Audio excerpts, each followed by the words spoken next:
হাই friends, মোৰ channel Rimli ভ্লগলৈ আপোনালোকক স্বাগতম জনালোঁ। আজি আপোনালোকৰ বাবে এটা নতুন আচাৰৰ ৰেচিপি লৈ আহিছোঁ। ৰচুন আৰু কেঁচা জলকীয়া কেনেদৰে আচাৰ বনাব পাৰি তাকে আপোনালোকক দেখুৱাব লৈছোঁ। আপোনালোকে চাই থাকিব। এইখিনি মই ৰচুন লৈছোঁ আৰু এক টুকুৰা আদা লৈছোঁ মাত্ৰ, আৰু একেটা জলকীয়াকেইটা ঠাৰিৰে সৈতে ধুই লৈছোঁ আগতীয়াকৈ, নহ'লে পানীৰ ভিতৰত সোমাব। আৰু ৰচুনখিনিও মই 10 মিনিট সময় ৰ'দত ৰাখিছিলোঁ, তেতিয়াহ'লে আচাৰটো খুব ধুনীয়া হয়। ঠিক আছে, এতিয়া কেনেদৰে বনাম আপোনালোকক দেখুৱাইছোঁ। আপোনালোকে ভিডিঅ'টো শেষলৈকে চাই থাকিব। এতিয়া মই জলকীয়াৰ ঠাৰিখিনি ছিঙি লৈছোঁ, লৈ দুটুকুৰাকৈ কাটি ল'ম।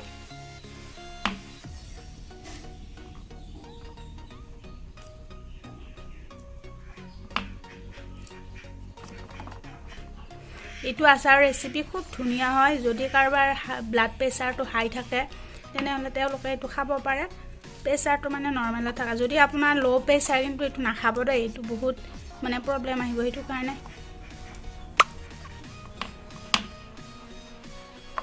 এইখিনি হৈ গৈছে। এতিয়া দুটুকুৰা কৰি কাটি ল'ম মই।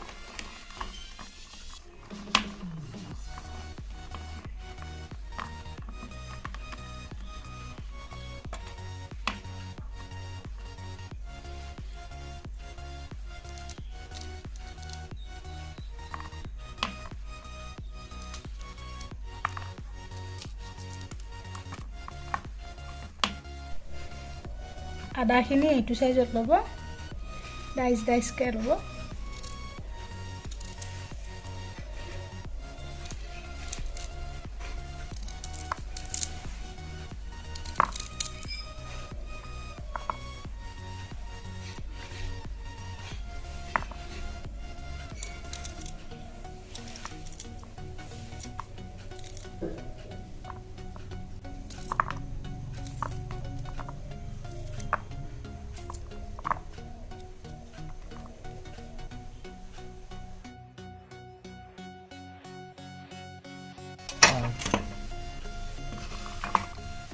মই এইখিনি হৈ গৈছে কাটি, এইটো পাত্ৰত ৰাখিছোঁ। এবাৰ আপুনি যদি বেছিকৈ বনায় অলপ বেছিও ল'ব পাৰে, কাৰণ মোৰ ঘৰত খোৱা মানুহ কমকৈ আছে, সেইটো কাৰণে মই কমকৈ বনাইছোঁ।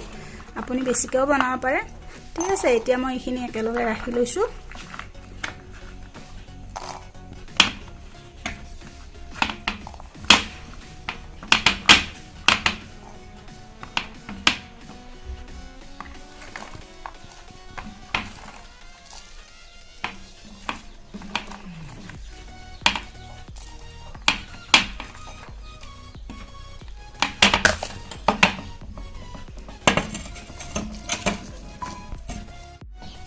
এইখিনি হৈ গৈছে। এতিয়া ইয়াতে 1 চামুচ নিমখ দি দিছোঁ। আপুনি সোৱাদ অনুযায়ী দিব পাৰে। মোৰ এইখিনি কম আছিলে, সেইটো কাৰণে মই 1 চামুচ দি দিছোঁ।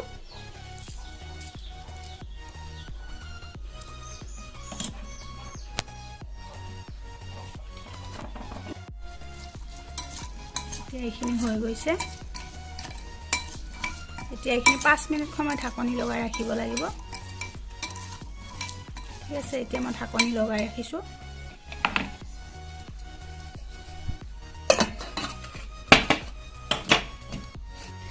ইয়াৰ কাৰণে লাগিব মছলা। এইখিনি ধনিয়া 2 চামুচ, তাৰপিছত জালুক আৰু জিৰা একেলগে আছে, 2 চামুচ।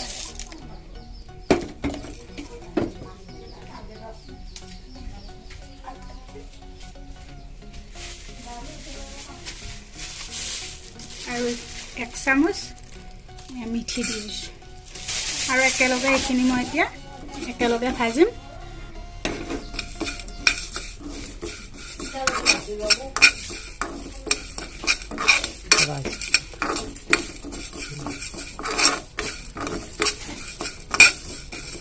এইখিনি ৰঙচুৱা হ'বলৈ দিব, তেতিয়াহে গোন্ধটো ভাল ওলাব। ঠিক আছে, এইখিনি হৈ গৈছে। এতিয়া এইখিনি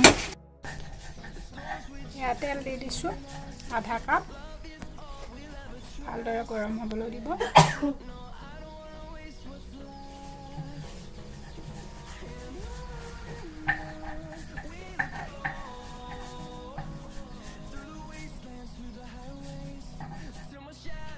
এয়া 5 মিনিট সময় হৈ গ'ল ঢাকনি খুলিছোঁ এতিয়া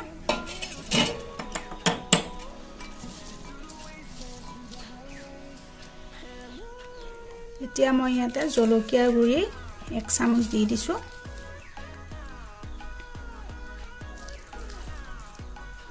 আৰু তেতিয়া ভাজি ৰখা মছলাখিনি মই গুড়ি কৰি লৈছোঁ এবাৰ মছলাখিনি দি দিছোঁ একেলগে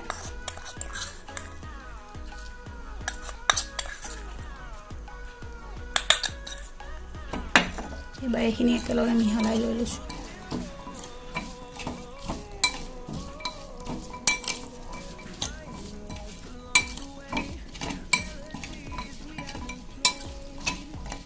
ভালকৈ মিহলাব যাতে মছলাৰ গুড়িটো ভিতৰত সোমাই যায় এইবাৰ মই তেলখিনি দি দিছোঁ যি গৰম কৰি ৰাখিছিলোঁ তেলখিনি গৰম কৰাৰ পিছত ঠাণ্ডা হ'বলৈ দিব ইয়াতে তেল দি দিছোঁ আধা কাপ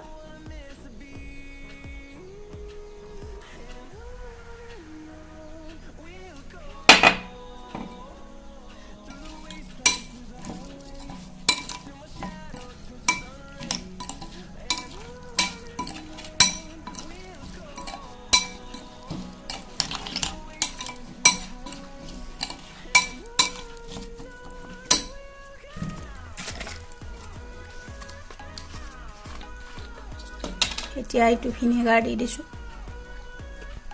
এতিয়া ভিনেগাৰ দি দিম যাতে ভেঁকুৰাৰ চান্সটো নাথাকে তাৰ বাবে 4 চামুচ মান দি দিছোঁ ডাঙৰ চামুচেৰে 4 চামুচ দি দিছোঁ আপুনি দি দিব পাৰে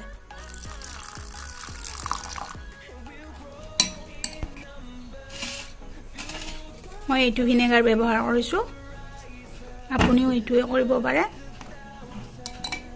ঠিক আছে এতিয়া মোৰ এইখিনি হৈ গৈছে আৰু এইখিনি এতিয়া আইনাৰ বয়ামত ভৰাব লাগিব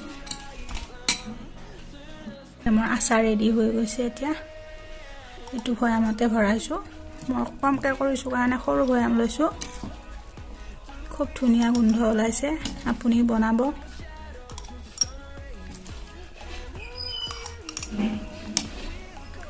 এসপ্তাহমান ৰেগুলাৰ ডেইলি ৰ'দত দিব তেতিয়া আচাৰৰ গোন্ধটো খুব ধুনীয়া হয় আৰু বহুত দিনলৈকে ভালে থাকে আৰু এইটো আচাৰ ৰেগুলাৰ খোৱা নহয় সেইটো কাৰণে বহুত দিন যাব আপুনি যিমান পাৰে ৰ'দত দি ৰাখিব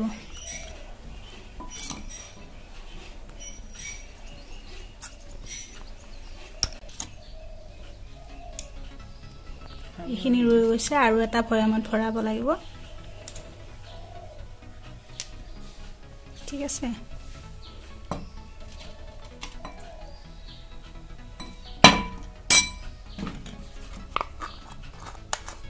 আচাৰ হৈ গ'ল